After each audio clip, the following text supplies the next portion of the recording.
اگه بهت بگم دوتا نوجوان 16 ساله تصمیم گرفتن برای رسیدن به همدیگه بزرگترین مانعشون یعنی خانواده‌شون رو از سر راه بردارن و دست به قتل بزنن، باور میکنی؟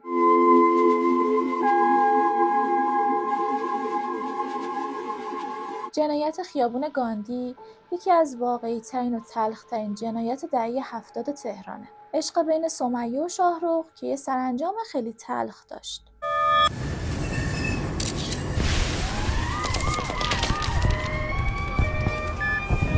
Você se considera preparada para a morte? سلام، من آتنا. اینجا کانالیه که قراره واقعی ترین، عجیب ترین و شاید ترسناک ترین داستان‌های عاشقانه دنیا رو با هم دیگه کشفش کنیم. پس اگه تو هم دوست داری بدونی بین سمیه و شاهرخ چه اتفاقی افتاد که تصمیم به قتل گرفتن، این ویدیو رو از دست نده.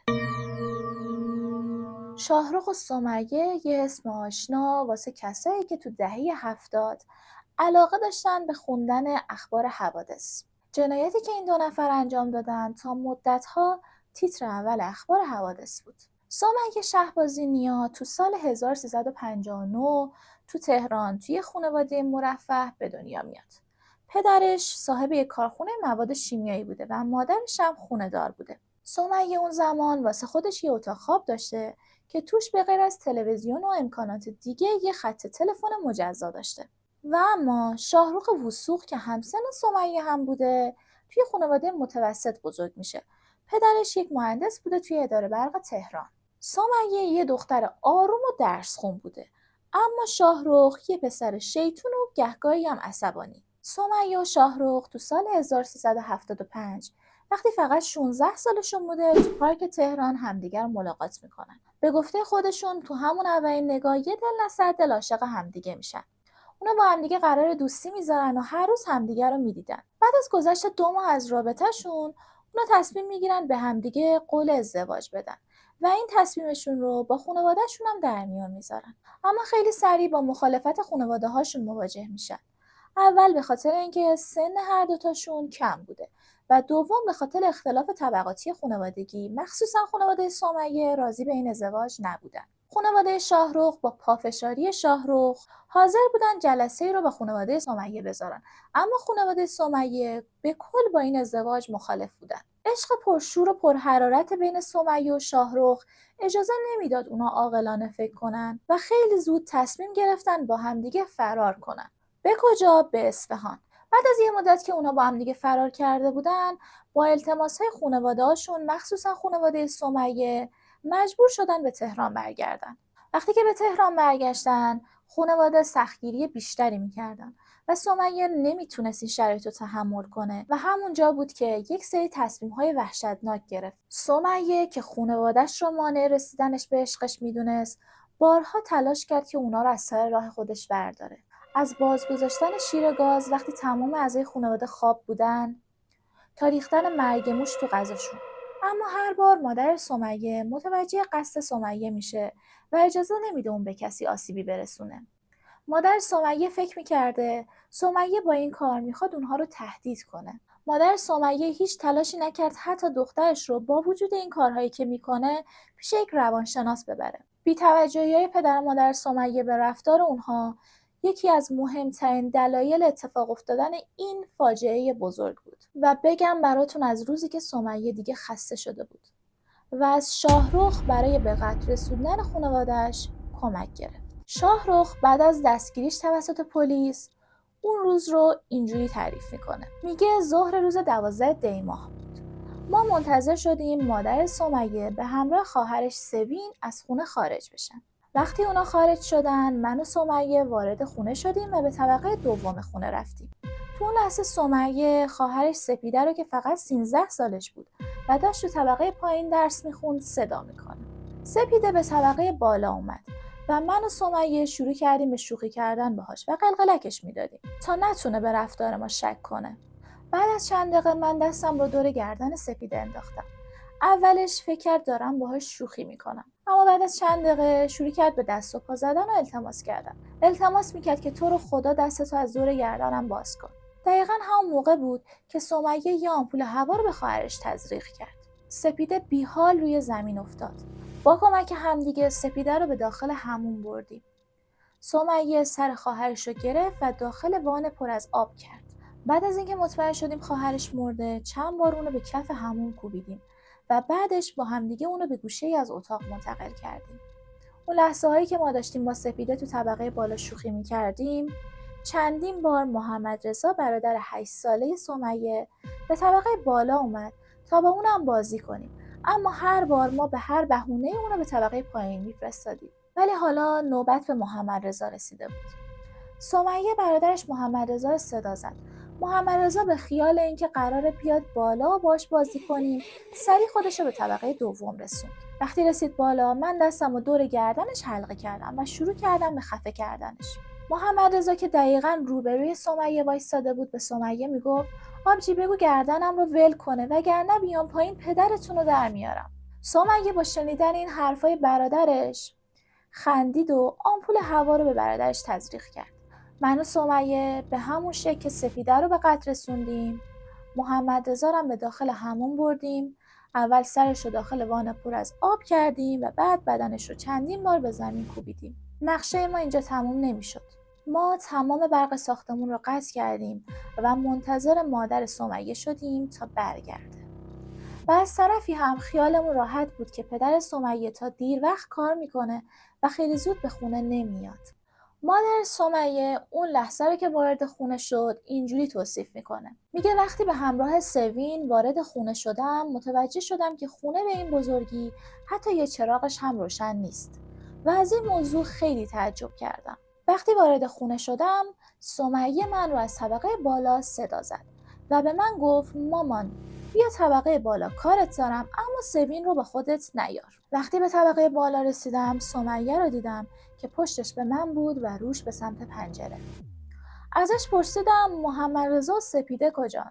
سمیه با چهره خیلی وحشتناک به سمت من برگشت. با یه حالت خیلی عصبانی شروع کرد به توهین کردن به من و هر لحظه میگفت که از من متنفره. به سمت کلید چراغ رفتم تا چراغ رو روشن کنم که یه دفعه شاهرخ که پشت ستون خونه قایم شده بود گردن من رو از پشت گرفت و همون لحظه بود که یه سوزش عجیبی تو بدنم احساس کردم. شاهرخ چندین ضربه به پهلوی من با چاقو زد. روی زمین افتادم. هر دو نفر شروع کردن به کتک زدن من و من هم ناله می کردم و التماسشو می کردم تو رو خدا منو نکشید. اگه منو نکشید قول میدم به هیچکی راجع به این قضیه هیچی نگم. به شاهرخ التماس می کردم تو رو خدا به من رحم کن. تو همین لحظه بود که صدای جیغ زدن سوین از طبقه پایین اومد و سمیه رفت که اون رو آروم کنه. بعد از رفتن سمیه شاهرخ که انگار از بند آزاد شده بود رو زمین افتاد و با گریه شروع کرد به نگاه کردن به من و گفت ما محمد رضا و سپیده رو کشتیم. چاقوی خونی رو به دست من داد و گفت فرار کن. من سریع فرار کردم و خودم رو به کوچه رسوندم و شروع کردم به فریاد و کمک خواستن از همسایه‌ها. داد می‌زدم که آی مردم دزد خونه من رو زده و بچه‌های من رو کشته. اون لحظه داشتم دروغ میگفتم چون اگه مردم میفهمیدن سمیه و شاهرخ بچه‌ها رو کشتن قطعاً تا قبل از رسیدن پلیس اونها رو تیکه تیکه میکردن. بعد از گذشت مدتی پلیس وارد محل حادثه میشه. وقتی وارد خونه میشه متوجه میشه که خونه کمی به هم ریخته است اما چیزی دزدیده نشده. طبق گزارش ها به پلیس قرار بود از خونه سرقت شده باشه و قتل اتفاق افتاده باشه. تو این لحظه پلیس یکم شک میکنه. وقتی وارد طبقه دوم میشه و جنازه بچه‌ها رو میبینه اونجا مطمئن میشه که این کار یه دزد نیست چون یک دزد اونقدر وقت نداره که 2 تا بچه رو با دست خفه کنه بهشون آمپول هوا بزنه و بعد توی وان پر از آب خفه‌شون کنه. پلیس شروع میکنه به پرسجو کردن از اعضای خانواده. تو همین لحظه متوجه رفتارهای عجیب سمیه میشه. سمیه و شاهرخ هم که متوجه شدن پلیس داره کم کم بو میبره و بیشتر از این نمیتونن ماجرا رو مخفی کنن، همونجا اعتراف میکنن. دادگاه این 2 نفر توی 17 بهمن سال 75 تشکیل میشه. قاضی پرونده بلافاصله به این 2 نفر حکم قصاص رو میده. اما این 2 نفر حتی تو دادگاه هم دست از عشق و عاشقی بر نداشتن. شاهرخ تو دادگاه اعتراف کرد که هر بار که موفق نمی‌شده سمیه رو ببینه سرش رو محکم به دیوار میکوبیده و سمیه هم برای اثبات عشقش با حلقه‌ای که شاهرخ بهش داده بوده به دادگاه اومد. توی دادگاهشون شاهرخ رو به قاضی پرونده میکنه و میگه اگر میخوای ما رو قصاص کنین اشکالی نداره، اما به ما اجازه بدین یک روز قبل از قصاص به عقد همدیگه در بیایم و با همدیگه زندگی کنیم. من دلم میخواد به عنوان شوهر سمیه قصاص بشم. سمیه هم میگفت نیاز به قصاص نیست. اگر پدرم رضایت بده که من و شاهرخ با همدیگه آزاد بشیم و ازدواج کنیم، ما هم قول میدیم دیگه این کارا رو تکرار نکنیم. جلل خالق. یعنی خداییش اینا فکر میکردن که الان پدرش رضایت بده آزاد میشن؟ توی اون دادگاه سمیه با یه چهره مضطرب رو به پدرش میکنه و به پدرش میگه بابا اجازه میدی من و شاهرخ آزاد بشیم و با هم دیگه ازدواج کنیم؟ پدر سمیه که اون لحظه از پررویی دخترش خجالت میکشه سرش رو میندازه پایین، اما مادر سمیه سر سمیه رو تو بغلش میگیره و شروع میکنه به نوازش کردنش. به گفته خودش میخواسته اون لحظه سمیه رو آروم کنه. بعد از گذشت چند وقتی که این دو نفر تو زندان بودن، پدر سمیه از حق خودش میگذره و قاضی پرونده سمیه رو به 12 سال حبس و شاهرخ رو به 10 سال حبس محکوم میکنه. و اما بگم براتون از اون خونه تو خیابون 23 گاندی، شما فکر کنید چقدر سخته تو خونه زندگی کنی که 2 تا از جیگرگوشه‌ها تو این خونه به قتل رسیدن. زندگی کردن واسه خانواده سمیه اونجا خیلی سخت بود. از طرفی دانش آموزا و دانشجوها میومدن اطراف خونه و یواشکی از خونه عکس میگرفتن و اون خونه رو نفرین شده صدا میکردن و میگفتن از این خونه بوی خون میاد. اون موقعا بود که دیگه پدر سمیه نمیتونست تحمل کنه و اون خونه رو فروخت. حالا فکر میکنید سمیه و شاهرخ بعد از تحمل دوران زندانشون چیکار کردن؟ اونا بعد از آزادیشون از زندان انگار حال و هوای زندان عاشقی رو از سر اونها برده بود، هر کدوم راه جدایی رو رفتن. شاهرخ به خارج از ایران مهاجرت کرد و سمیه با یه شخص دیگه ازدواج کرد که البته میگن از اون شخص جدا شده. این وسط فقط سپیده و محمدرضا بودن که قربانی یه عشق بی سرانجام شدن. پلیس پرونده جنایت خیابون گاندی آقای محمدرضا گودرزی بوده که در خصوص رفتارهای سمیه اینجوری میگه اون روز وقتی وارد اتاق سمیه شدیم، دیوارهای اتاق سمیه پر بود از کاغذ دیواری‌های مشکی.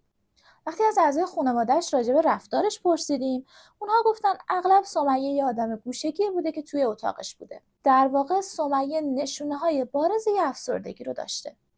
اما خانواده‌اش هیچ توجهی به این افسردگی سمیه نمی‌کردن. توی پزشکی قانونی هم متوجه شدیم که سمیه دچار افسردگی شدید بوده. پلیس گفته توی تحقیقاتمون متوجه شدیم این 2 نفر که انقدر عاشق همدیگه بودن قصدشون ازدواج بوده که با مخالفت شدید خانواده‌هاشون مواجه شدن. مخصوصا خانواده سمیه، خانواده شاهرخ رفتار مناسب‌تری نسبت به درخواست پسرشون داشتن، اما خانواده سمیه یک گارد خیلی شدیدی گرفتن و روبروی فرزندشون وایسادن. این 2 تا خانواده میتونستن با هم جلسه بذارن و از بچه‌هاشون بخوان که تا سن 18 سالگی صبر کنن و تا اون موقع رابطهشون رو زیر نظر بگیرن. اگر بعد از اون موقع تونستن این 2 تا با هم دیگه ازدواج کنن. اما متاسفانه این خانواده با نداشتن آگاهی باعث بروز یه همچین جنایتی شدن. وقتی این 2 نفر با هم دیگه فرار کردن، در واقع زنگ خطری بود برای خانوادهشون. پلیس پروندهشون آقای گودرزی میگه وقتی از این 2 نفر پرسیدم چطوری یاد گرفتین این کارها رو بکنید؟ اونها گفتن ما تحت تاثیر فیلم قاتلان بلفطره قرار گرفتیم. خب مشخصا اون موقع که فضای مجازی نبوده، پس بچه‌ها بیشتر تحت تاثیر این فیلم‌ها قرار می‌گرفتن. حتی سر این جنایت تا مدت‌ها بحث بوده که پخش شدن این سری ژانرهای جنایی واسه بچه‌ها و نوجوان‌ها خیلی عواقب بدی داره. اما خب ژانر جنایی توی سینما یکی از ژانرهای مهم به حساب میاد. مشکل بزرگتر این بود که جوونا و نوجوانا آگاهی لازم رو نداشتن. توی مدارس و دانشگاه‌ها بهشون آموزش‌های درست در رابطه با رفتارشون با یه جنس مخالف داده نمیشه. خانواده‌ها و بچه‌ها هیچ آگاهی از اینجور مسائل ندارن. اگر یک سری مسائل واقعا آموزش داده بشه، یک سری جرم‌ها هم اتفاق نمیفته. پلیس پروندهشون گفته بود خانواده‌ها باید نسبت به رفتارهای بچه‌شون آگاهی داشته باشن. اگر رفتاری رو تو بچه‌شون میبینن باید اون رفتار رو شناسایی کنن و اگر نیاز داره به روانشناس یا روانپزشک مراجعه کنن. این پرونده جنایی عاشقونه هم تموم شد، اما به نظرم کلی درس داشت. مثل یه آینه بود واسه جامعه، واسه خانواده، واسه بچه‌ها. به نظر من عشقی که بدون نظارت و راهنمایی پیش بره میتونه یه فاجعه خیلی بزرگ به بار بیاره. حالا نظر شما چیه؟ واقعا به نظرتون هیچ عشقی ارزش اینو داره که 2 بچه بیگناه به خاطرش کشته بشن؟ انقدر من سر این ویدیو هرس خوردم و عصبی شدم که حد نداره. امیدوارم شما از شنیدن این ویدیو لذت کافی و وافی رو برده باشین. اگر از این سبک ویدیو خوشتون میاد یا از سری داستان‌های عاشقونه، رمانتیک، شاعرانه خوشتون میاد، کانال منو سابسکرایب کنید چون ما هر هفته ویدیوی جدید داریم. لایک و کامنت هم یادتون نره. با این کارتون از من یه حمایت خیلی بزرگ میکنید و من تشویق بشم که ویدیوهای خیلی خیلی خیلی خیلی بهتر برای شما بسازم. تا هفته دیگه و ویدیو بعدی مواظب عشقت باش. خدافظ.